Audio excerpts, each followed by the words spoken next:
The year was 1977 in Enfield, North London, a place of brick houses, quiet streets and ordinary lives.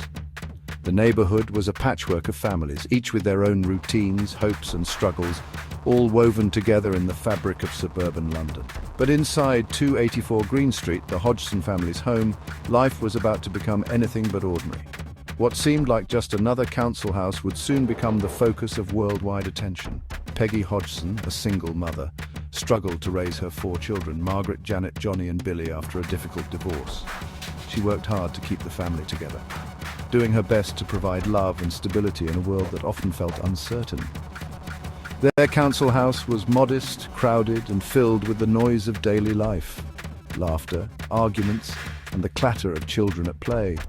Every corner of the home was alive with the energy of a family making do with what they had. No one suspected it would soon become the center of a supernatural storm.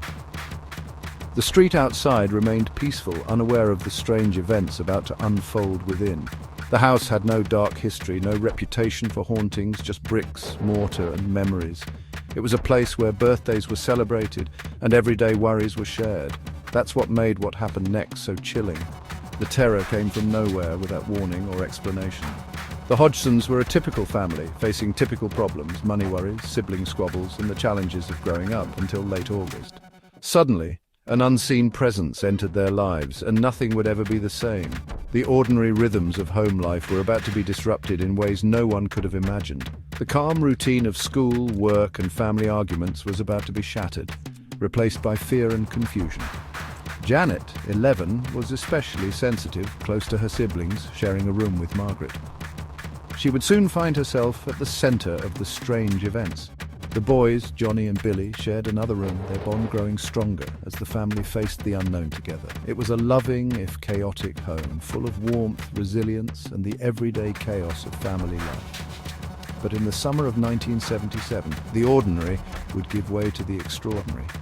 The long, warm days of summer would soon be overshadowed by something unexplainable. The Hodgsons were about to become famous for reasons they never wanted. Their quiet street would soon be crowded with reporters, neighbors and investigators. The veil between worlds was about to lift, right in the heart of suburban London, where no one expected the supernatural to intrude. The story of the Enfield Poltergeist was about to begin, and the events that followed would baffle experts and terrify the family for years to come. And the world would soon be watching as the quiet life of Enfield was transformed into a legend that would echo through history. The nightmare began on August 30th, 1977. In a quiet, unassuming neighbourhood in Enfield, North London, the Hodgson family was about to experience something that would change their lives forever. That evening, as dusk settled outside, Janet and Johnny were getting ready for bed. The room was filled with the ordinary sounds of bedtime, whispers, the rustle of sheets, the creak of old floorboards. Suddenly, Janet complained her bed was shaking, her voice trembling with confusion and fear. Peggy, their mother, was exhausted from a long day and at first dismissed it as childish mischief or perhaps a bad dream. But then she heard it too, a strange shuffling sound, like slippers dragging across the floor, echoing in the darkness. The room was empty except for the children, but the sound was unmistakable.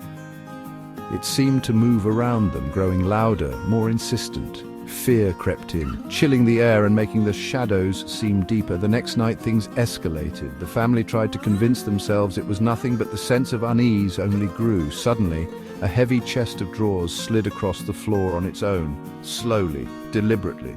Peggy rushed to push it back, but something invisible resisted her efforts, as if an unseen force was holding it in place. Panic set in. Peggy, heart pounding, gathered her terrified children and fled into the night, seeking refuge with their neighbours, the Nottinghams, just across the street. Vic Nottingham, sceptical but concerned, agreed to check the house. He entered the dark, silent rooms, flashlight in hand, searching for any logical explanation. At first, nothing. Then, loud, rhythmic knocks echoed from the walls, following him from room to room. The sound was so clear, so deliberate, it sent shivers down his spine. He found no explanation, no pipes, no tricks, nothing that could account for the noises. The house seemed to be alive with something unseen. "It's not a joke," he told Peggy, his voice grave. "Call the police. You need help." The haunting had moved beyond the family's imagination. Their fear was now shared by others, and the sense of dread was impossible to ignore. The house was awake, and it was not friendly. Every creak, every shadow seemed to threaten something worse. The Hodgsons' ordeal was just beginning.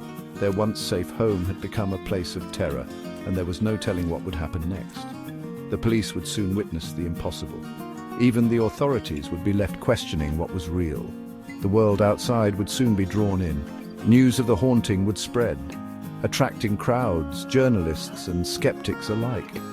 The Enfield Poltergeist had arrived. The story would grip the nation and soon the world. The ordinary home on Green Street was now a place of fear, its secrets hidden behind drawn curtains and locked doors. And there was no turning back. The Hodgsons were trapped in a nightmare that seemed to have no end. The first knock had sounded.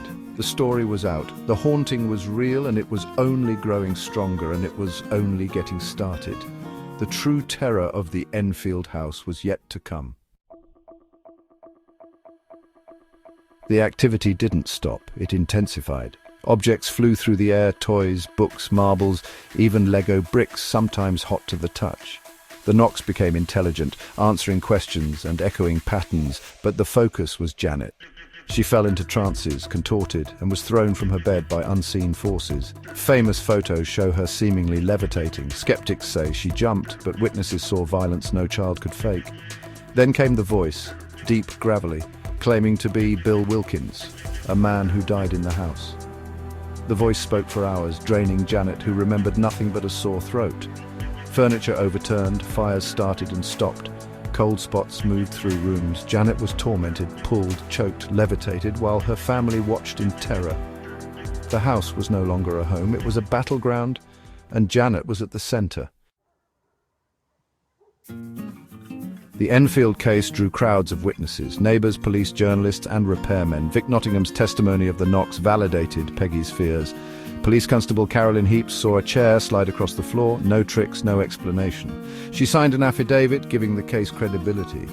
Journalists arrived as skeptics, but many left shaken. Photographer Graham Morris captured Janet's levitation and was struck by a flying Lego brick. Even repairmen reported tools bending and moving on their own. The activity grew stronger with an audience, a classic poltergeist trait. Dozens saw furniture move, heard voices and knocks, and felt chilling cold spots. The phenomena weren't hidden. They performed for the world. Too many witnesses saw too much to dismiss it all as a prank. The Enfield haunting became one of the most documented paranormal cases in history. The ordinary house on Green Street was now infamous, and the world was watching. As the haunting at the Enfield house grew more intense and disturbing, the Society for Psychical Research decided to intervene. They sent Maurice Grosse, a determined investigator with a personal stake in the supernatural, to help the Hodgson family. Grosse, still grieving the tragic loss of his own daughter, poured his energy into the case. He quickly became the family's protector, confidant, and chief investigator, offering both comfort and a sense of hope to the frightened household. Not long after, Grosse was joined by Guy Lyon Playfair, a respected journalist and experienced paranormal researcher whose skeptical but open-minded approach balanced Grosse's emotional investment. Together, the two men set up camp in the house, spending months meticulously documenting every strange occurrence. They recorded over 100 hours of audio, took countless notes, and catalogued more than 1,500 separate paranormal events. They witnessed objects flying across rooms, heavy furniture sliding on its own, and the terrifying emergence of the Bill Wilkins voice, a guttural, otherworldly sound that seemed to come from young Janet herself. While Grosse and Playfair did catch the children faking a few minor incidents, the vast majority of the phenomena they observed defied any logical explanation and left even the most skeptical observers baffled. Grosse formed a close bond with the family, especially Janet, often shielding them from the relentless media attention and the harsh scrutiny of skeptics who doubted their story. Playfair, meanwhile, maintained a critical eye, always searching for rational explanations, but ultimately became convinced that the core events were genuine and truly extraordinary. Their exhaustive investigation and findings were later published in Playfair's book, This House is Haunted, which remains the most comprehensive and definitive account of the Enfield case to this day. Grosse and Playfair weren't just detached observers, they lived alongside the family, sharing their sleepless nights, fears, and moments of hope.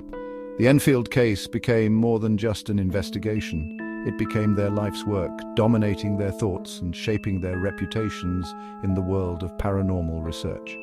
Decades later, the evidence they gathered, audio tapes, photographs, and detailed notes, continues to haunt and intrigue researchers, fueling debate and fascination around the world.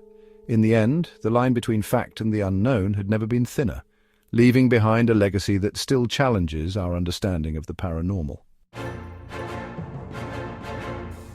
Hollywood made Ed and Lorraine Warren the heroes of Enfield in The Conjuring 2. In reality, the Warrens visited for a single day, uninvited and barely involved. The real investigators were Grosse and Playfair, who spent years on the case. The film's demonic nun, Valak, never appeared in Enfield. There was no dramatic exorcism, just a haunting that faded over time. The Warrens' role was a Hollywood invention, not history. The true story is about patient, grueling research, not cinematic heroics. The real Enfield haunting was stranger and sadder than any movie. Accusations of hoax haunted the case from the start. Janet later admitted faking a small fraction of events, about 2%, to test the investigators. Skeptics argued the girls fooled everyone, pointing to staged photos and vocal tricks. But not everything could be explained away. Police, journalists, and neighbors witnessed the impossible. Some phenomena happened when the children weren't present. The line between real and fake blurred, but the terror was genuine for the family. The debate rages on. Hoax or haunting, the truth remains elusive. The most chilling evidence was the Bill Wilkins voice that spoke through Janet. The voice described dying in the house, details later confirmed by Bill's own son. Janet had no way of knowing these facts. Investigators saw this as proof of genuine contact with the dead. Skeptics suggested she overheard gossip, but the details were too specific. The Bill Wilkins voice remains a mystery, either a haunting or an elaborate deception. The tapes still exist, chilling listeners decades later. Was Janet channeling a spirit, or was it a child's trick taken too far? The answer is lost in the static of those old recordings. The Enfield case's greatest enigma endures. After nearly 2 years, the haunting faded. There was no exorcism, just a slow return to normalcy. The Hodgsons were left scarred, forever known as the ghost family. Janet's childhood was stolen, the trauma lingered. Later residents felt uneasy, but the violence never returned. The house became a landmark for ghost hunters. The debate, hoax or haunting, remains unresolved. The Enfield Poltergeist endures as a cornerstone of paranormal lore. Was it psychic energy, a restless spirit, or a desperate family's cry for help? The shadows of Enfield still linger, daring us to believe or doubt.